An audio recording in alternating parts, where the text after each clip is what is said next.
I'm joined today by two amazing human beings.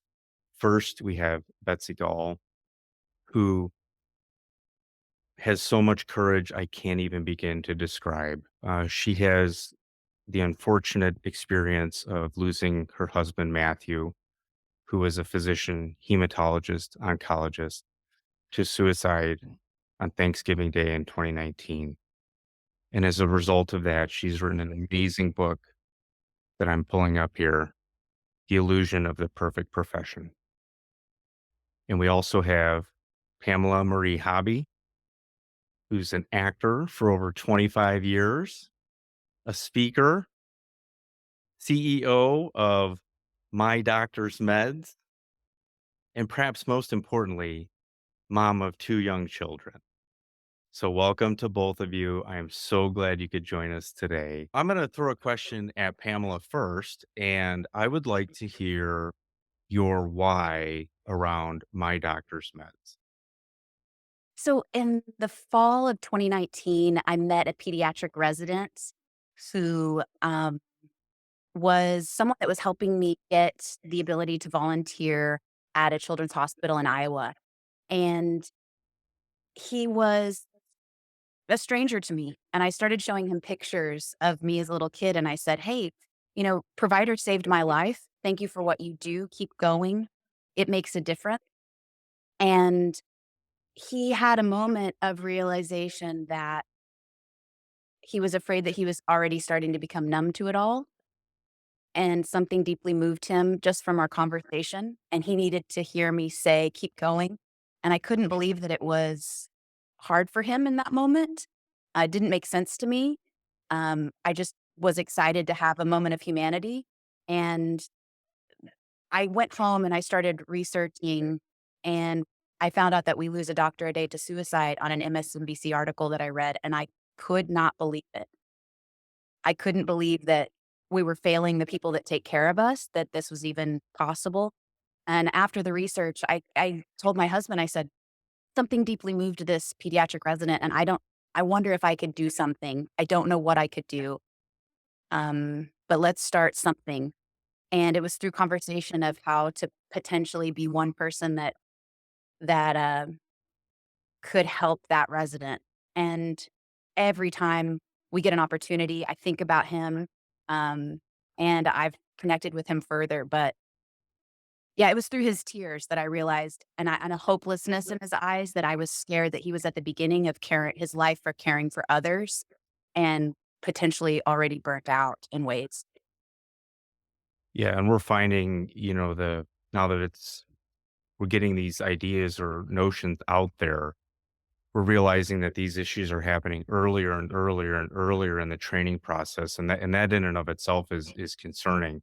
I've read some recent articles where 25% of medical students have no plans to practice clinically. With the shortage that we already have in the United States as it is for just a whole host of reasons, that's just adding fuel to the fire, so to speak. Now, Betsy, how did the two of you come to meet? Because I know that you guys are pretty good friends, at least from what I hear and what I've seen already in recording this. Well, I mean, Pamela's probably better at telling the story, but she found me on Instagram. You Right. know, I found your book on an Instagram post from, I think it was the Dr. Lorna Breen Foundation, putting something up about your book, and I read the caption, but the title captured me, "The Illusion of the Perfect Profession," because I went, "That's my doctor's meds." And something grabbed me, and I knew I had to buy the book. Well, so sweet of you. So And then sweet of you. So, yeah. And then she reached out and we set up some time to talk. And I don't even remember. I mean, it was over a year ago, right, Pamela? yeah, yeah. Yeah. And so we've just continued to talk. I think her concept and what she's doing is so fantastic. It really moved me. Um, I talk all over the country about this unfortunate situation and, our story, my story of being married to an oncologist for 16 years before he took his own life. And one of the common things I hear from physicians on how we can help is just to simply thank them And it seems so simple. And after Matt died, I was going through his desk and I found a whole file full of thank you notes from his patients. And it makes me tear up because that just meant so much to him. And it's such an easy thing that all of us can do because we're all patients. If we're not right now, we will be someday. And so the fact that Pamela actually started this whole company based around thanking, physicians, I just was like greatly moved. So we've stayed in touch. She's pretty special. There is so much power in those comments. I'm struggling to hold back tears myself. Oh, here I go. Just You know, warning. I was gonna say I have a feeling there's gonna be some tears shed in this episode. And that's okay. There's nothing wrong with that. I've cried with patients before, and Betsy, to be honest with you, I did the exact same thing. Every year, I had a bulletin board in my office, and I would put up thank you notes or some things from patients or whatever, and it was inspiring, and it would help to ground me, and it helped to center me, and it helped to fill up my cup. Um, I did realize that when, like, I was, pinning things on top of one another, that I would need to refresh it every year, but I still have all those mementos, and they mean a lot. They really do. Yeah. They really Mhm. do. I remember when we first talked, Betsy, and I said, "And may you think of me when you think about those thank you notes because it's the core of what we do. A simple thank you or a simple check-in could be what that person needs. We don't take the time to do it sometimes." Yeah. It's interesting because we're about a week out from Doctor's Day as we're recording this, and I can't convey enough to the audience how valuable it is to thank your clinician, whether it's a physician, a nurse, whoever. Say thank you to them. Ask how they're doing. Smile. Write them a card. It means so much. It truly does. It truly does. Um, Betsy, I can't help but think about the courage it took to write the book. Mm. I'd love to maybe for you to walk us through that a little bit and, just tell us whatever you want about it. I would love to hear Okay. more. Yeah. So, basically, the what happened in a nutshell, condensed down story is, my husband and I and our 3 children moved to North Carolina from Minnesota in August of 2019. And, we were all super excited about the move. I'd been sick of the cold weather. My oldest son had struggled with bullies at school. Matt's job in Minnesota had just gotten more and more stressful. He was with a very large, prominent private practice, for 16 years. And we just thought maybe moving to a better climate and Matthew having a fresh start with a smaller private practice would just do us all good. And so we were really, really excited about it. And we got here and we were here for about a week. And the job turned out not to be a good fit for Matthew. And, I was like, well, we'll move. I mean, we had kept our lake home up in northern Minnesota. And I thought, well, we have a place to go. We can just leave. Well, he just really couldn't wrap his head around doing that. He felt like a fool, and felt like a failure. He had a non-compete in North Carolina. He had a non-compete in Minneapolis, where he had just come from. And there were several factors that were extremely stressful in his world. So, y- we were here for like about a week and he started saying this was career suicide. And I feel like I'm watching a slow car crash. Feel like I'm watching a slow car crash. He said it over and over and over again. And, Matt was kind of a character. He was kind of larger than life and could tended to be dramatic sometimes. And I was like, dude, like, come on. This is not that bad. I mean, it's a job. Let's just quit. Well, he just couldn't wrap his head around it. So I didn't have anybody here, since I didn't know anybody yet. Yeah, So I would yeah. literally walk around my neighborhood and just kind of crying. I would talk to my mom on the phone. I would, talk to God out loud. I would pray.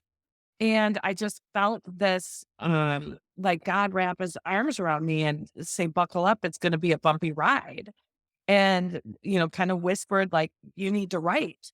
And so every morning would get up and I would journal and I would write. And I was literally documenting everything that was happening because it was so unreal and so out of character for Matt Gull. He was the strongest person I ever knew. He put his mind to something and he did it.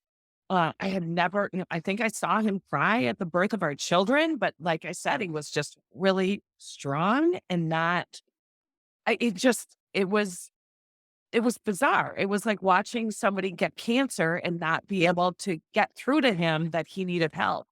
So that's kind of how the book, like that was the baby book in my mind. But if it were real estate agent, I'm not a writer. I didn't go to school to write. I'm like an investor. I'm a flipper. I remodel constantly. And that's my wheelhouse. So it was not easy to write the book because when, after he passed and everything, I just knew I had to do it. Um, it got constantly put at the bottom of my to-do list. But again, I just felt very called to do it. And so that's how the whole thing kind of came together. Well, and it speaks to the power of these stories. There's so many unfortunate stories that echo what you've just conveyed, all over the country and way too frequent.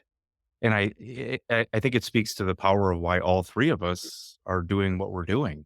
And, I think about the domino effects of how I met you, Betsy, and how that led to me meeting Pamela. And here we are all talking, about some very difficult topics. In fact, Betsy, when I finished reading your book, I literally sat staring at my phone, debating whether to text you a positive message because I didn't want to, I just wasn't sure. And then I'm like, you know what? God's telling me to text her, Yeah. and I hope it's received the way I meant it to be received, and I think it was, and here we are. So I was gonna try and weave in another thread here, if you will, to this story of how we're all connected to the Lorna Breen Heroes Foundation. Um, Pamela, do you wanna start us off on this one? Sure. Um, well, early on building my doctor's meds, I remember TJ looking at me and saying, policy has to be moved for these physicians and clinicians to get more help within institutions. Who's going to be moving policy? Who's going to be requiring this? And I remember him saying that. And then now I'm watching it with the Dr. Lorna Breen Heroes Foundation of Corey Feist actually sitting in front of Congress and actually saying, we need a Provider Protection Act. These institutions require more money for more programs, for more support. And I love how they say more help care for health care because that's the goal. Um, and so I was deeply moved at the progress that they were making. And I remember reaching out to Corey and I just started writing him emails. He didn't know who I was, but I was just started writing him emails. Honestly, it was just because I was so excited about the progress that he was making. And I had to tell him. Um, and it was through that, through really watching them dig deep and say, we need to band like minds together. We need to band physicians, authors. I'm simply a former patient, and so I was invited to the table, thank goodness. But there's some really impressive people that he banded together so that this foundation could really celebrate the life and legacy of Dr. Lorna Breen. And you know, it shouldn't take losing people. We need to do more. And I was really excited that I was even invited as an ambassador, but the fact that they're moving policy so that these can be requirements and that we can support physicians even more on on them being able to raise their hand for help and being able to say, um, something's not right. And anyway, I'm a huge champion of them. And I love that they, even this net of meeting Betsy and then knowing that she was also deeply involved. I'm meeting even more authors deeply involved. And just this opportunity for us to share what we do. They're doing things that require Herculean strength, and they're doing it. I think it's amazing, and I obviously am a huge advocate for trying to consolidate or combine or amplify the voices of not just physicians and clinicians, but also the patients, because I really think if we get enough people I don't know if sounding the alarm is the right way to say it, or raising awareness in the right direction, it will lead to changes. And Betsy, you had the pleasure of meeting some of these wonderful individuals in person this week, I believe. Is that true? That is true. Yeah. I was in BC on Monday and Tuesday of this week for the All In Wellbeing First for Healthcare kind of initiative. And it was quite moving. There were over 220 people registered for the event. And I met Corey for the first time. I've been talking to Corey for several years now. Lorna killed herself 5 months after Matt took his own life. So we started communicating early on.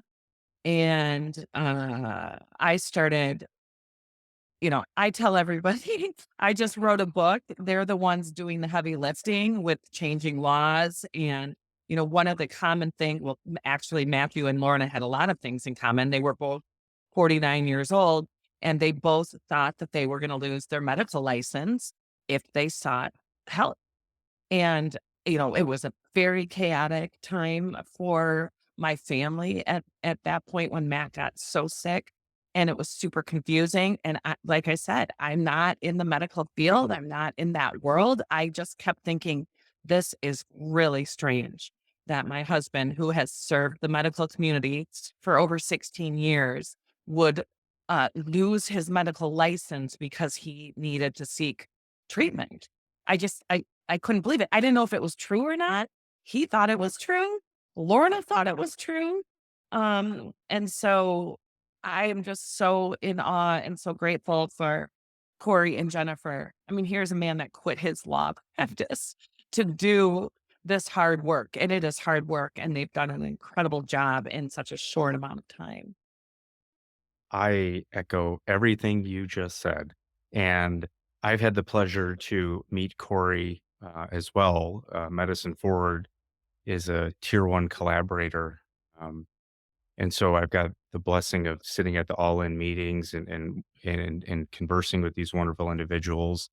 And Medicine Forward's got a really cool project, as you both are aware, doing an audio documentary trying to shout these initiatives and the work that's being done, not just to a few people, but to the entire country to break down those barriers to appropriate treatment for clinicians, in particular for physicians. Uh, I'll put in the shameless plug, I suppose, because the timing seems right. So the project is called Prescribe Hope, and we're super, super excited about it.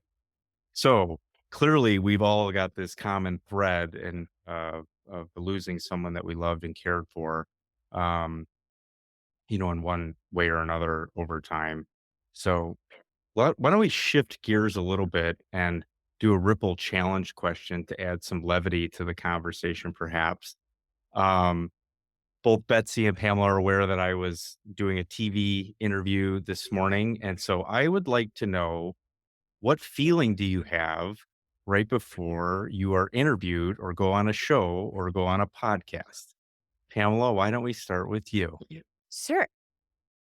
I go back to this stage play I did, Out on a Hot Tin Roof, and I remember the moment it was over. I was becoming so anxious to get on stage that it was in that moment that I was like, from now on, I will own these nerves. I will lock it in, and I'm just going to go out on that stage. And for some reason, I always think of that feeling, and I see myself literally backstage about to walk on. And um, I hear the words "lock it in." For some reason, I know that sounds so cheesy. And then we just dive into it. Whatever it may be, audition, speech, That's doesn't matter. what a great mindset. That is fantastic. How about you, Betsy? Do you have specific feelings or emotions before you get bombarded with questions or there's a camera at you? It's so funny. I actually try, and this is probably the worst thing. I try not to think about anything until, we're just right there. I don't tend to get nervous about these situations and podcasts and my speaking events. I guess because it's my life. So I can speak to it quite well. And um, as hard and difficult as our story, our journey has been, I also have a lot of blessings that have come out on it, and I have a really, really great life. So I don't focus on what people are going to think of me or how my message will be received. I just speak my truth. Seems to That, work. that's beautiful. Unfortunately, I only felt like I was going to throw up 3 times this morning. And what's interesting about it is I don't get nervous really for the podcast or public speaking either. But like we sat down to talk and I was like, is the red light on? Are we videoing this? Pam, I'm gonna come back to you with a question. What was your inspiration for the title of your company? I mean, I know we talked about like sort of the why. Where did the title come from? Betsy challenged me to say I was so in love with the title of her book because the book title allows you to almost already be reading the book. And so she asked me one time, you said, "How did you come up with my doctor's meds?" And I dug out a journal. I was making sure that I was journaling. My grandfather, Papa Joe, was a big believer in journaling, and he journaled every day of his life. And I remember watching him do it religiously. And so I thought, as I embarked on my doctor's meds, I wanted to start journaling. I don't know, in a way to kind of honor him and just think I wanted to have you know, some semblance of what was going on and what I was thinking at the time. And I found that page. I came up with probably my husband and I sat down and we probably came up with 20, 25. Then it became a list of 50 of what we were going to call this thing because we didn't know. We knew that if we're losing a doctor a day to suicide and we could possibly do something from the patient's perspective for a patient to reach back and patients that wanted to could reach back and really truly be grateful and thank them. What kind of feeling would that be? And then we kept kind of saying my doctor's medicine, my, my I would share stories about Dr. Pam. I would share stories as we were um, realizing what this thing was. I called it a baby giraffe at first. We didn't know what the company was going to be. We just knew that there was a possibility that we could make a difference somehow from the patient perspective. And then we shortened it to my doctor's meds, and it was kind of just easy to, the words kind of came out of our mouths easily. And we realized that it's the medicine that they need sometimes. They're always taking care of us. How can we kind of fill them back up? What are the medicines of the thank yous? What can the gratitude do? What can they take with them to help heal them, to help them get better? And so we started on those kinds of ideas before we landed on them. What could they take with them after a program of ours that felt like medicine? It's just intriguing, so intriguing because I thought that's where the title kind of had evolved from, but I wasn't 100% sure, and so I was really dying to ask that question. And then I guess maybe to double click on that a little bit or unpack it a little bit more. When you go to present, like, take me through that day and then how it's received and so on and so forth. You know, I always think back to this nonprofit clinic in Sepulpa, Oklahoma. It's called Cura for the World, and they had built this clinic. A friend of mine built this clinic, and it was sort of in the middle of nowhere in Oklahoma, but they desperately needed a community hospital. And when they reached out, I said, "I'm so excited to be a part of your opening for this new facility. And please let me know if I can just do a little bit of something at the very end to thank the people that are there." Because even the people that were opening the facility, some of them were volunteers, some of them were clinicians. And it wasn't until I got there And I started setting up to do a little thing at the end that there was a woman that pulled me to the side and she said, "I'm just a pharmacist, but I'm so glad that you're here. And we know about your story that providers saved your life." Um, and I started talking literally to the people within the walls of that clinic. And some of them were physicians that were driving all the way from Tulsa they were practicing in Tulsa, but would help this community almost an hour drive that on their off hours, air quotes, off hours, they were helping this community that needed this clinic. And it was right next to this church. And so I'll walk you through basically we intake where we're going to do these speeches, and that starts to change us as a company because we're actually seeing where these clinicians are doing their work. They're pouring their hearts out. We're seeing the communities that they're changing. We're seeing the church patrons coming to this opening of this community clinic. I'm getting chills thinking about it. But we intake where we can be effective of the facility, whether as small or as large, or even a break room as it is. I've even told my phlebotomist at Kaiser, I said, "Get me in your break room. You guys have 10-15 minutes. It doesn't have to be this big drawn out 50-minute, but fancy presentation." And he's like, "I'm going to talk to my boss about that." Sometimes it doesn't have to be a very formal thing in a fancy theater. And that Cura for the World clinic reminded me that it can be something so heartfelt and just what someone needs. Um, That that is that's amazing because that little touch point, it can be just a little touch point, can be the fork in the road to go one direction or another. And actually, I'd like to maybe echo some of these sentiments to you, Betsy. I'm assuming, and correct me if I'm wrong, that after you've spoken, that you've had physicians or other clinicians or others come up to you and say something to the effect of, "This is where I'm at. Thanks for inspiring me to go maybe get the help I need or get some coaching or whatever." Is that true? And if so, I'd love to hear an example of it. Well, I will say on Monday, or I'm sorry, it was Tuesday when I was in DC, I got up and just said a few words and the room went silent. And then everybody started clapping, which of course made me start crying, like I do a lot. But uh, I, I will say probably 15 people came up to me afterwards and said, "Thank you so much for reminding us of why we're doing this, why everybody is sitting in this room." Um, and it just that's what my story adds. I add that personal touch that people need to hear the real life stories. Um, I have received several I get Facebook messages, emails, texts from people actually all over the world. And that has been extremely moving. Um, when I was writing the book, my publisher was like, "Well, who's your target market?" And I'm like, "I don't know." I mean, I I I think it's physicians, it's physician spouses, um, it's anybody that has been touched by suicide.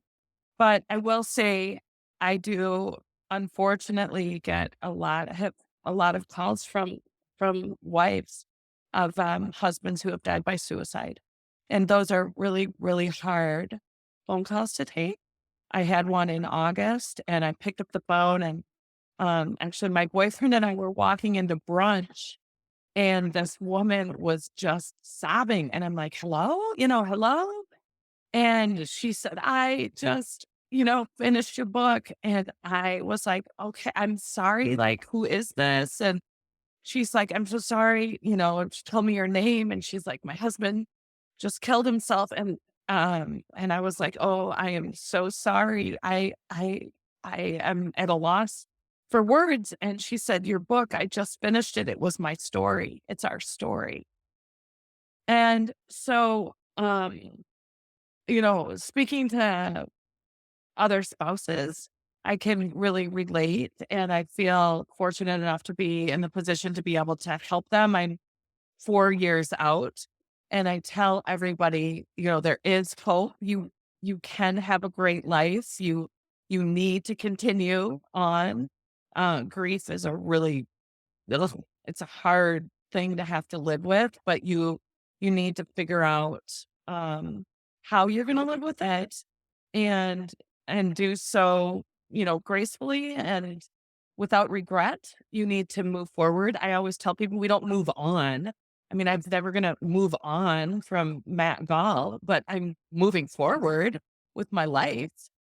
And that's what I tell our children too. So those kind of stories and those kind of conversations that I've had have been really meaningful. But I've also had some fun ones too.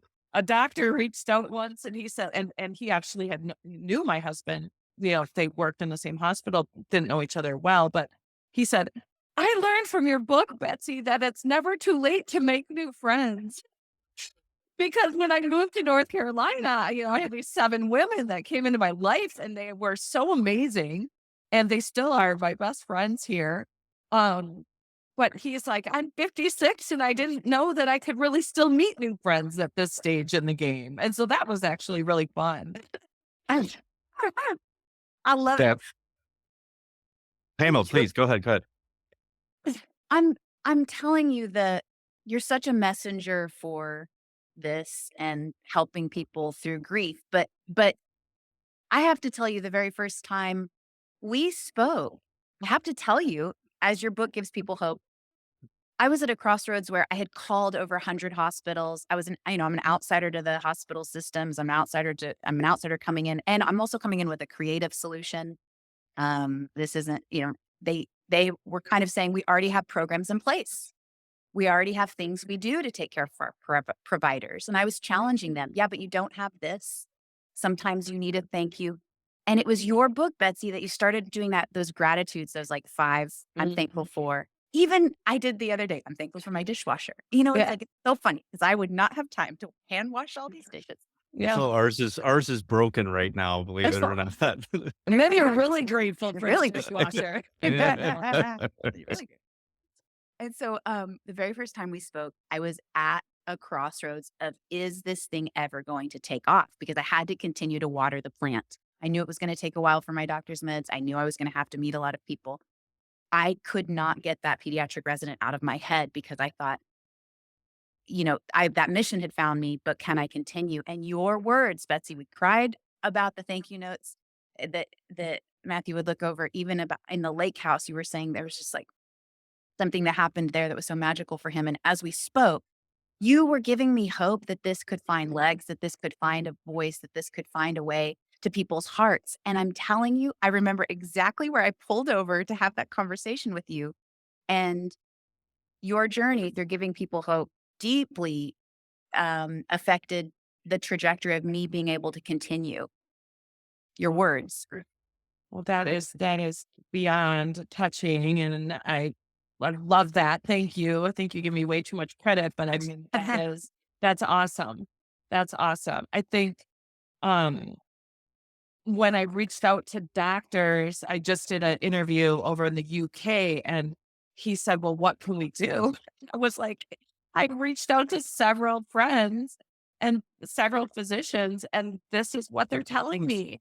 They just want to be thanked. And it's just so incredibly simple. You know, I mean, I know that a lot of hospitals have things in place, but and I'm sure Dr. Otten, you can talk to this. I mean, if somebody tells you to go do yoga or take time to meditate one more time, you're like gonna lose your mind. I mean, I think a simple thank you or, doing something what Pamela is you're talking about doing and even your podcast in regards to the architecture and the surroundings of our hospital and the art that is in a hospital. And I always would say that to Matt because I'm a creative person. I was like, I could not work here. I could Yeah. not work here Oh, every day. yes. Yep. This is tough. Why can't we make these places more cheery? And that's just how my brain works. But it's just so simple. It's so simple to thank our providers. And I was always so touched. I mean, Matt would sometimes come home when I was pregnant with Sophie, I think he came home with 3 different baby blankets that his patients had knit for him. And I'm thinking, these people have cancer. They have cancer and they're like thinking of Me me? Like, how is this even and man, like this is how is this even possible? And it is just so moving. So I will tell you every time now when I go to the doctor and Sophie, my daughter and I were just at her pediatrician the other day. I just brought in Starbucks gift cards. And I'm uh, like, I don't know who needs these, but I'm bless just you. going to drop these off. You guys have a tough job. They're all like, really? Wow. Thanks. I mean, it was just nothing. It's just little nothings that matter, you know? And a simple act of kindness can go a really long way. And Taka, in your book, the Linus Silver, it says, you know, the Linus Silver often wondered who spent his life caring for others, and he often silently wondered who cared for him. Mhm. And Yep. Well, and that, that's why suicide is so a doctor's suicide is so complex because what I stood up and said the other day in DC was my husband went to work every single day to save lives and then he took his own. So it doesn't even make sense. I mean, you can't really even wrap your brain around it. And that's what I mean, I would say 99.9% of physicians, that's why they go into medicine, is they're there to help and make a difference, and then they need help, and they're not getting it. And I mean, this is a daunting subject, and we could sit here and go on for hours, but I mean, truly, the entire US health system needs to be overhauled. And it starts in med school. And we just had a resident, Dr. West, who died by suicide Yeah. like a week and a half ago. Yeah, I I mean, saw this that. has to stop. This Yeah. has to stop. I mean, every single US citizen should be extremely worried about this because a doctor shortage is going to affect everybody. I mean, we're already there. It's just going to get worse. And Well, especially when you have doctors telling their own children to not go into medicine because it's so hard, so much work, expensive, and it's the reward is just diminished. It's just keeps diminishing. So yeah, why would anybody want to do that? you make a great point. If you had asked me 15, 20 years ago, um, about being a physician, I love seeing patients, Betsy. I love it. In fact, I'm going back to do a part-time role, with an ER group as a direct primary care physician, partly because I got to write my own job description, so I guess that's probably a big part of why it seems very enticing, but 20 years ago would have been an easy yes. Now, I would have to take some serious consideration if you were to ask me that question. And the joy of medicine is hard to truly describe to somebody who hasn't been in that position before. But I think it speaks to what we're all trying to accomplish, right? We're all trying to get the word out there, create awareness, at major levels, Mhm. as I mentioned, with the project that we hope to collaborate with many institutions on. We want to get this to not just hundreds or thousands of individuals. We want this audio documentary to go to millions of individuals. Mhm. And with, Matthew, who's helping us with this, with his previous history, we think that's going to happen. So this has been just tremendous. It's always a blessing to sit here and just listen to the stories and feel the emotions, hear the words, and realize that there are so many wonderful individuals trying to move the needle in our healthcare system, such as the two of you. I'd like to give you both a chance to maybe impart one final thought, and this is the opportunity for the plugs right here. Like, so whatever plugs you want to give, fire away, and then I'll finish off the Pamela. I think I'm gonna let you go first if that's okay. oh, it's actually directly related to what we were talking about, what Betsy was saying. We talk about in my doctor's meds that there's this carousel analogy, and that doctors and patients get on a carousel together and they go through the diagnosis, they go through meeting people, they go through learning about their lives and their family. And then, you know, because of HIPAA, the patient gets off the ride, or the patient gets better, or maybe the patient doesn't get better, but the provider is still on the carousel. and the carousel is still going, and they're still meeting more patients and meeting more families. And that's sort of where we live. We want the provider not to have to be on that carousel all of the time alone, that we can take the providers and their families, and we can take the patients and their families and kind of reunite, and also just inspire people to say thank you, because that carousel just continues to go, and they continue to help people, and they continue to carry burdens. Um, and the lives that they touch. I have a physician assistant that said I've helped over 5,000 patients, and I know their families. And if we lose that one physician or clinician, then all of those families suffer as well. Um, and so I'm hoping that we can kind of complete the circle of the carousel, and that more patients can really be part of this healing journey. Holy smokes. That one hits me hard. Because I know that feeling all too well of I coulda, woulda, shoulda, or what have you. But thank you. That's just very, very powerful. Pamela, where can people find you, and what's the website people should be going to learn more about your work, and then have you come into their institution to make a difference and help turn this ship around? Sure. Our contact info is on www.mydoctorsmeds.com. You can reach out directly through our website. All of our social handles are at My Doctor's Meds, and reach out. We would love to have conversations. Conversations create opportunities. So just reach out, and we would love to be of service however we can for your institution. Love it. Thank you so, so much. And Betsy, any parting thoughts from you and or specific plugs you'd like to impart to the audience? Well, I will just say one last thing. It made me very sad, and it made Matthew very sad. He came home one day and he said, I love my patients, but I hate my job. And that was really a turning point, because he loved his patients. And wouldn't everybody be so lucky to have such a caring physician in their life? We need to do more. We need to do better. I have a girlfriend who was an OBGYN here in North Carolina, one of the 7 women I talk about in my book. And she came over one afternoon and said, Betsy, I love my patients, but I hate my job. And she left and she quit. And I thought, now the state of North Carolina is down another doctor.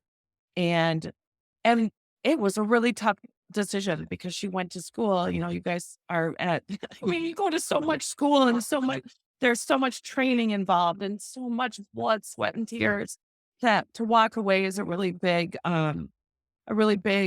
hard decision. And I just think we all really need to be aware of that. We need to do anything and everything we can to make our physicians' lives easier, not more difficult. Um, and so I will just leave it with that. I think we all can play a role, and that just simply by being kind, um, little kindness can go a long way. Amen. Amen. And I'm going to hold Betsy's book up. Links will be in the show notes for sure. It's fantastic. I appreciated it, and I'm trying to hold Every back year's too. tears. There's- oh, thank you so much. You're too kind. This was absolutely fantastic. And if I had one plug, it would be for the audience to check out the project Prescribe Hope through Medicine Forward. We are looking to shout these types of changes to the world through this project. So, as always, we will end with what positive ripple of change will you create today?